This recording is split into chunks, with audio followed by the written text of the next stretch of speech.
Vamos lá, meus irmãos, vamos lá? Continuando aqui, nosso primeiro dia de aula de Geografia Bíblica 1. Nossas aulas estão sendo gravadas, é o terceiro bloco. Então, Beatriz, você me fez a pergunta, né, sobre a Síria e a Assíria. E aqui nós vamos trabalhar bastante sobre isso, aonde? Em Geografia Bíblica 2, porque a gente vai falar da geografia das terras bíblicas e, naturalmente, a gente chega lá, na Síria. Mas eu vou mostrar agora aqui para você um outro mapa, que eu, inclusive, também gosto muito, irmãos, que é aqui o material que está, inclusive, na My Bible, aquilo que eu falo para vocês que é o material na My Bible, na parte de mapas. Olha só que legal. Olha aqui, ó, o Império Assírio. Tá dando para ver? Olha que legal. O Império Assírio. E o Império Assírio, a Assíria aproximadamente em 721 a.C. Aqui, o Império Assírio aproximadamente 650 a.C. E aqui é Judá. Olha só, então. Então, aqui nós vemos o domínio. Olha só, irmãos, olha essa área territorial. É muito grande. E o grande rei e imperador expansionista, a gente vai aprender, foi Tiglat-Pileser. Ele foi expansionista, ele foi essa pessoa que realmente expande e por isso que se torna um império. E aqui, quando a gente fala, ó, o Império Assírio aproximadamente 650 a.C., é dando uma ideia, é o seguinte, em 650 a.C., eles tinham uma influência em todas essas regiões. Quando eles não estavam dominando, eles davam as cartas. Como? Politicamente, cobrando impostos. Interessante, não? Deixa eu mostrar mais um outro mapa aqui para vocês, já que a gente entrou nisso, né? Tá vendo, irmãos? Ó, Ur dos Caldeus. Olha aqui Nínive, tá vendo Nínive? Nínive é a capital da Assíria. O estado Síria está aqui, ó, a norte de Israel. Agora, deixa eu mostrar esse outro mapa para vocês, que agora aqui entra o quê? O Império Babilônico. Olha que legal, ó. Novo Império Babilônico. A Babilônia conquista a Síria, expande, conquista Jerusalém, e aí ele dá, pode ver que essa área em verde é o novo Império Babilônico. E aqui vem o reino do Egito. E ele também acaba, vamos assim dizer, dando as cartas ao próprio Egito. Percebe, irmãos? Só que foi um império bem rápido, né? Logo depois, vem os medos e persas e conquistam a Babilônia. E aí, ó, aí aqui vem o outro mapa, que é o Império Medo-Persa. Olha agora a expansão do Império Medo-Persa. Olha o domínio deles. Aquilo que aqui a Babilônia só dava as cartas, agora os medo-persas conquistam e conquistam inclusive também o Egito. E aí é logo da sequência aqui que vem a conquista de Alexandre o Grande, né? Dos medo-persas, a gente consegue compreender a expansão do Império Grego, porque quem eram os gregos, irmãos? Os gregos estavam aqui, irmãos, era um pedacinho.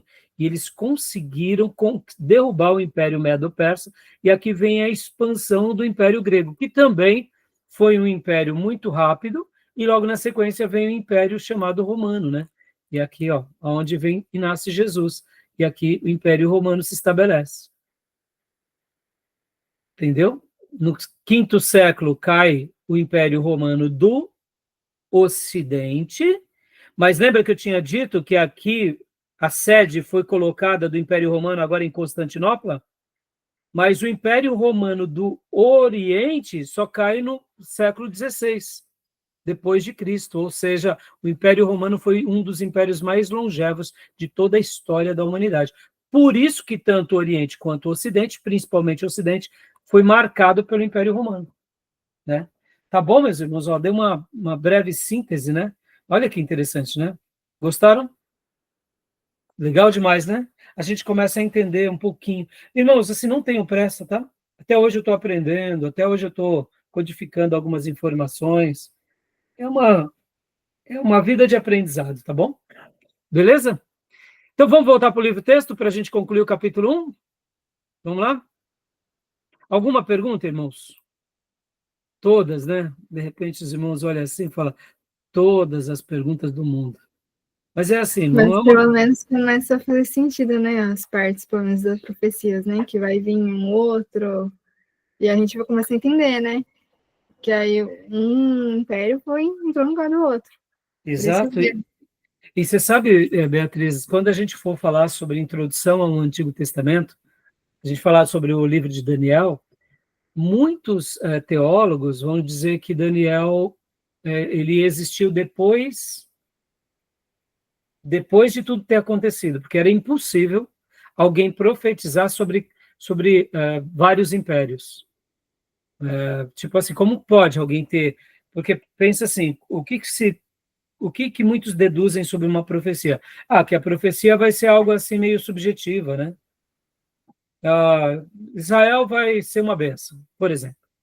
Mas vem Daniel, fala de Nabucodonosor, fala dos gregos, fala dos medo-persas, fala dos gregos, fala dos romanos e fala do governo de Jesus. Pelo amor de Deus, né? Como que ele olhou para a história e enxergou na estátua de Nabucodonosor todos os impérios mundiais? Está na Bíblia, irmãos, por isso que é fé, né? Alguns teólogos, principalmente os liberais, vão falar que o livro de Daniel foi escrito, por exemplo, no ano 200 antes de Cristo, ou seja, a história já tinha sido montada, entendeu? Mas não é verdade, a gente sabe disso, porque ele foi uma pessoa ilustre na história de quem? Na história da Babilônia e na história medo-persa, na história do povo de Deus do Velho Testamento. Então percebam que a gente segura nas mãos um livro tão poderoso, que é o livro de Deus, e, como você falou, faz todo sentido. E faz mais sentido o governo de Jesus, que ele reina sobre os séculos dos séculos, sobre todas as nações. E podem ver que, querendo ou não, a pessoa mais ilustre do mundo é Jesus, e sempre vai ser o maior líder de todos. Mesmo que muitos não admitam ou engulam isso a ferro e fogo, Jesus é a pessoa mais admirável na história da humanidade. O governo dele é um governo sempre eterno. Ele domina sobre tudo e todos. Felizes são aqueles que docilmente aceitam o seu governo. Mesmo sabendo que a gente está vivendo o conflito do já, mas do ainda não, ou seja, a gente está vendo aí o diabo, estamos vendo os demônios, os homens maus, mas a gente está debaixo do governo dele, não do governo dos homens, né? Então faz todo sentido quando a gente começa a compreender. E fazer teologia, sabe, Beatriz e irmãos, é maravilhoso que a gente começa a abrir a nossa visão e a nossa mente para ver o quanto a nossa fé é preciosa e quanto o nosso papel como igreja é determinante na história do mundo. Assim como essas pequenas igrejas marcaram a história do mundo no Velho Testamento, no Novo Testamento e o povo de Deus no Velho, assim estamos fazendo na história hoje, né? Que Deus possa também reescrever uma linda história com todos nós, né? Tá bom? Tomé, leia aqui para mim essa citação aqui, por gentileza, ó, em termos de longitudinais, por favor. Em termos longitudinais, os países principais do mundo bíblico ficaram bem dentro dos arcos que representam 55 graus leste e 5 graus a oeste, um território que se estende do Planalto Pérsico ao Estreito de Gibraltar. Correspondente, essa área geográfica caía dentro da latitude norte, entre 20 e 45 graus. Em termos continentais, os pontos distantes do painel bíblico são limitados pelo norte da África, Ásia Ocidental e Europa Meridional. O horizonte do mundo antigo testamentário está marcado pelo ponto Eusino, Mar Cáspio, Golfo Pérsico e Mar Vermelho, tendo como coração do território o litoral do Mediterrâneo. O mundo do Novo Testamento inclui as regiões do Oriente Médio, mais Macedônia, Grécia, Itália, Egito, Ásia Proconsular, Palestina e Síria. 7 rios marcaram o curso de acontecimentos no Antigo Testamento: Nilo, Jordão, Leontes, Orontes, Abana e Tigre. E Eufrates. enquanto no Novo Testamento apenas 3, Jordão, Orontes e Tigre. Tá bom até aí também. Então, meus irmãos, olha só, eu sei que para aqueles que têm um pouco mais de dificuldade, né, com a questão da geografia, que admitamos, nem todo mundo gosta de geografia. Eu conheço irmãos piedosos que são profissionais brilhantes em algumas áreas, mas quando fala de geografia, eles não sabem discernir nada, nada, né? Sabe aquelas questões, por exemplo, Londres é que cidade dos Estados Unidos, por exemplo, né? Não tem nada a ver, a pessoa faz uma salada, né? É normal, mas aqui, não é que eu digo que é normal isso, eu digo assim, é normal que muitos não saibam fazer uma leitura geográfica, porque não é a sua área de atuação. E aqui fica uma palavra até para os irmãos, não se sintam pequenos por terem dificuldades geográficas, né, territoriais, porque de repente não é a tua área. Tua área é a matemática, tua área é, né, de repente a gramática, tua área é a medicina, é a psicologia, né? Então, a geografia é um pouco mais peculiar, os nomes, os detalhes, a pessoa tem que gostar um pouco mais. Eu vou tentar aqui passar durante esses dias de aulas, tanto nesse bimestre quanto no próximo, tentar passar um pouco dessa paixão que me inflama, como eu disse, não porque eu seja uma pessoa que conheça do assunto, não, sou um estudioso, apaixonado pelo tema, porque para mim faz toda a diferença quando eu, por exemplo, leio uma história, leio um acontecimento, aprendo algo novo, né? Por exemplo, meus irmãos, quando a gente vê, né, que na Bíblia, a Bíblia ela é escrita em hebraico, poucas porções em aramaico e muito em grego. E o povo de Deus, no Novo Testamento, principalmente ali os judeus, eles falavam muito aramaico. Pode ver que algumas expressões no Novo Testamento estão em aramaico. E olha que dado interessante. A língua aramaica, na antiguidade, durante esses períodos, desde o cativeiro assírio, cativeiro babilônico, todas essas, principalmente ali no cativeiro assírio, lembro daquele episódio de Senaqueribe, quando vai até Jerusalém e afronta Ezequias e o povo de Deus, falando para que eles não crescem em Deus, porque todas as outras nações e os outros deuses foram vencidos por Senaqueribe, lembra?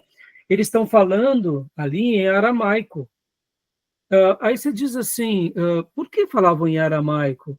Porque na antiguidade o aramaico era a língua diplomática. Quando uma nação ia falar com outra nação, se usava o aramaico. Olha que interessante. O aramaico é para a língua antiga, o que o inglês é para a língua moderna. Olha que interessante. E o aramaico, querendo ou não, ela é irmã do hebraico. São línguas distintas, tá, irmãos? Seria mais ou menos o português e o espanhol. São parecidos, mas não são iguais. O aramaico e o hebraico. E aí você percebe o quanto é a influência do povo de Deus, porque quem falava aramaico podia aprender o hebraico e vice-versa. Quem sabia o hebraico aprendia o aramaico, porque eram línguas irmãs. Então, percebam como a palavra de Deus ela tinha sido disseminada. E pela providência divina, a língua diplomática antiga era em aramaico. E eles se comunicavam nas suas culturas, nas suas geografias. E por isso que algumas porções do livro de Daniel estão em aramaico. Porque quando Nabucodonosor fala, o próprio Daniel fala e escreve, é para todos os povos em todas as nações. Ou seja, aqueles textos chegaram em todos os povos. Fantástico, não? Ou seja, a gente está aprendendo, né? Então, a gente vai aprender cada dia mais. E para a gente estar concluindo agora, meus irmãos, olha só. Eu vou ler aqui, Tomé, eu pedi para você ler aqui essa parte, deixa eu achar. Como agora as edições são diferentes, né? Então, eu preciso saber aonde está. E na pequenina terra de Israel, onde está? Que agora aqui como eu posso dizer, é uma versão diferente, né? Deu de toda... Vou ter que pedir para você ler tudo mesmo. Tomé. Aqui, Deus escolheu uma nação. Pode ler para nós, Tomé, por gentileza. Deus escolheu uma nação tão pequena e desprezível para ser o palco dos acontecimentos mais assinalados da história.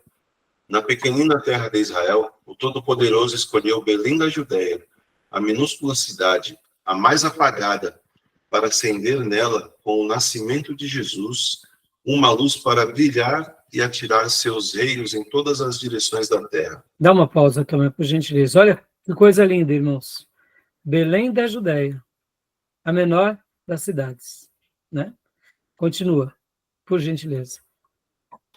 Estudar a geografia bíblica significa viver as páginas já vivas do livro santo, entrar em comunhão com o Éden de Deus, com seus rios Tigres e Eufrates, Gion e Pison, acompanhar o desenrolar do dilúvio quando Deus derramou o juízo do céu sobre a humanidade rebelde e desobediente. Dá uma pausa aqui, irmãos. Dá uma pausa, Tomé. Vem cá. O dilúvio foi universal ou foi local? Universal. Então, mas é uma briga boa, né? Há aqueles que vai dizer que o dilúvio foi só numa região. Mas eu, particularmente, acredito que foi universal. Se considerar o que a ciência fala que antigamente era a Pangeia. Sim, sim. Se a gente pegar... O que é a Pangeia, meus irmãos? Olha aqui, ó. O que é a Pangeia? Olha só. Quando a gente pega o mapa mundi, aqui, ó. Aqui está o globo, né? Pode ver que essa inclinação, aqui nós temos América do Sul, ela acaba se encaixando aqui com essa parte da África, tá vendo? É como se fosse uma única coisa. Fala também. Não, o mapa não tá sendo transmitido aí. Não está? Desculpa, irmãos, perdoe. Tem hora, é que como eu ainda não aprendi como faz para mudar o meu... Deve ter aqui alguma ferramenta, preciso, se vocês descobrirem, depois me passa, que eu altero a minha tela e já altero a de vocês, sabe? Olha aqui, ó, mapa mundi, tá vendo? Aqui, meus irmãos, ó, o que seria a Pangeia, né?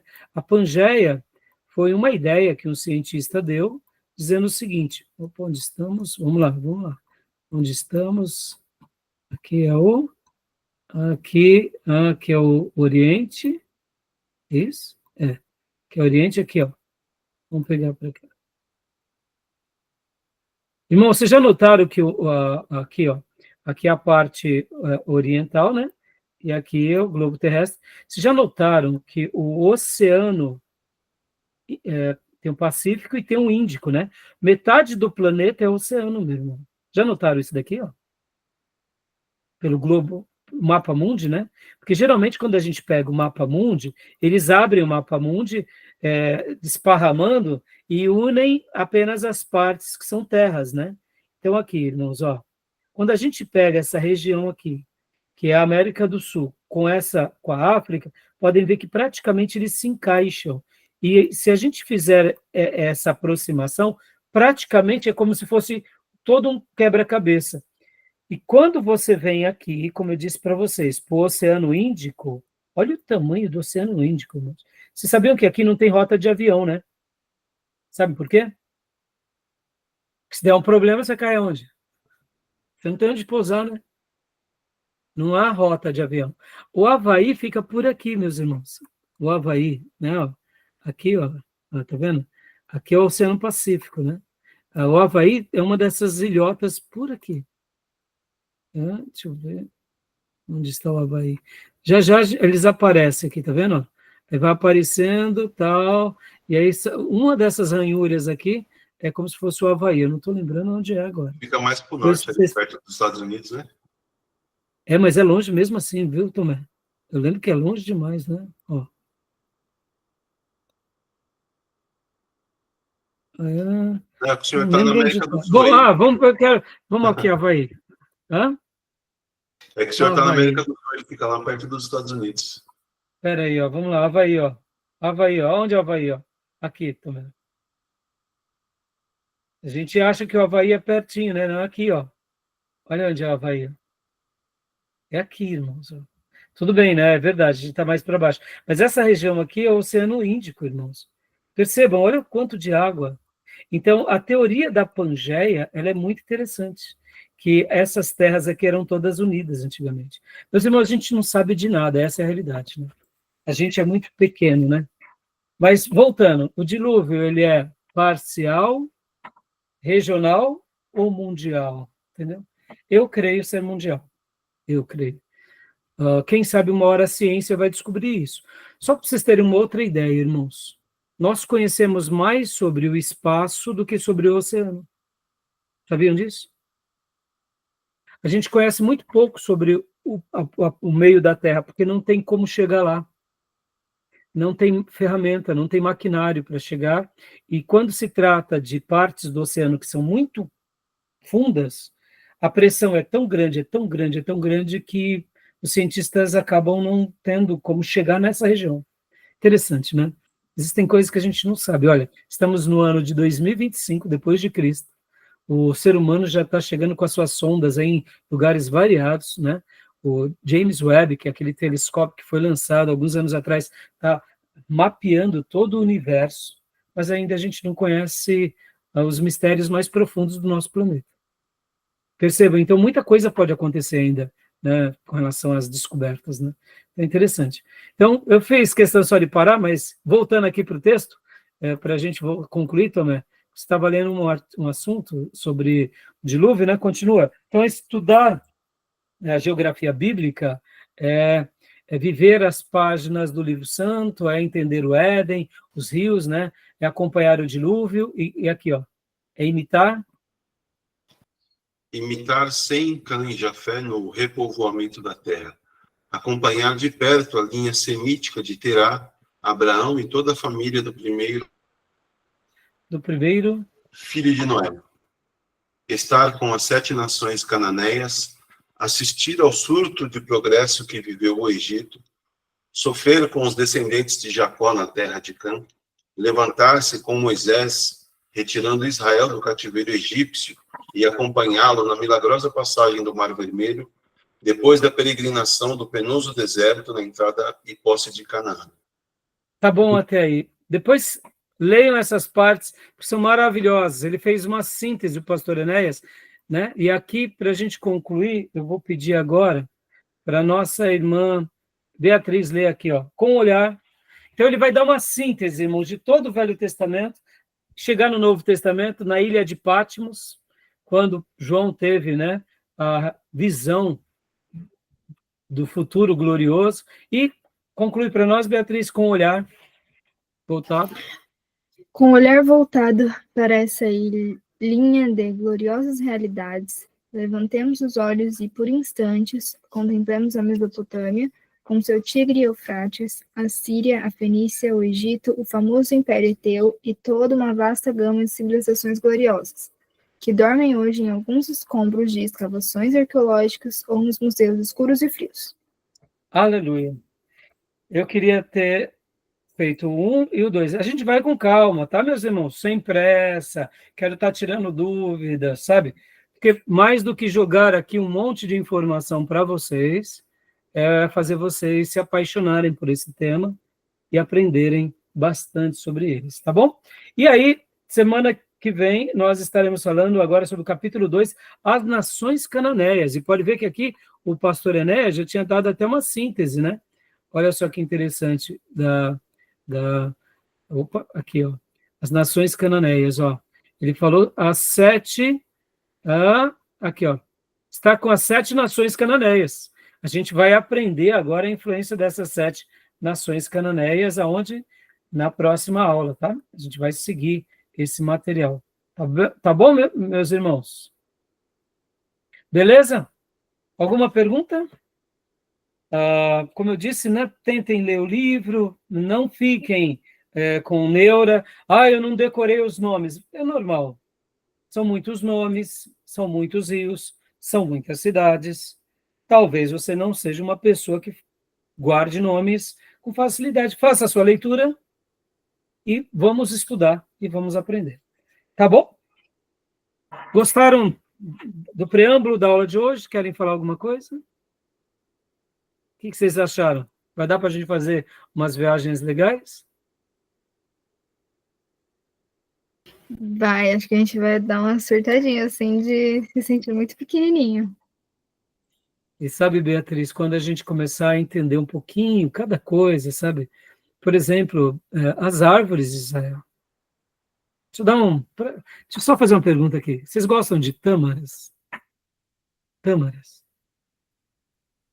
Tâmara Tâmara é aquela, parece uma uva passa que vende no mercado, que umas vêm com caroço e outras sem. Parece uma barata, eu costumo falar que é a barata mais linda que existe. Ela é marronzinha assim, ela é gordinha, parece uma uva passas, né? Assim, aí você fala assim, a tâmara, depois pesquisem, ela é uma árvore típica do Oriente. Sabe quantos anos demora para a gente colher tâmara, em média? Há um provérbio árabe, provérbio oriental, que diz assim: quem planta tâmara não colhe tâmaras. A tâmara, pode ser que hoje, por causa da tecnologia, mudou, né? Hoje a gente tem mais condições, mas antigamente se durava entre 70 a 90 anos para a tamareira dar seu primeiro fruto. E é um fruto que dá que nem é um coqueiro, a tamareira é um coqueiro que dá as tâmaras e elas amadurecem e elas ficam suculentas. É que nem mel. Irmão, isso é maravilhoso. Podem dar para o pastor tâmara, que eu amo tâmara. Ó. É uma delícia, é maravilhoso. Tá bom, meus irmãos? Então, você vê, ó, a gente vai aprender sobre as árvores. Coisas que a gente nem imagina, né? Já é. Deus abençoe, meus irmãos. Querendo Deus, nos vemos terça, na nossa segunda aula, querendo o Senhor. Tá bom? Deus abençoe. Fiquem com Deus. Boa Paz, noite. pessoal. Paz. Boa noite. Paz. Amém. Deus Ficam com abençoe. Deus. Deus abençoe, meus irmãos. Amém.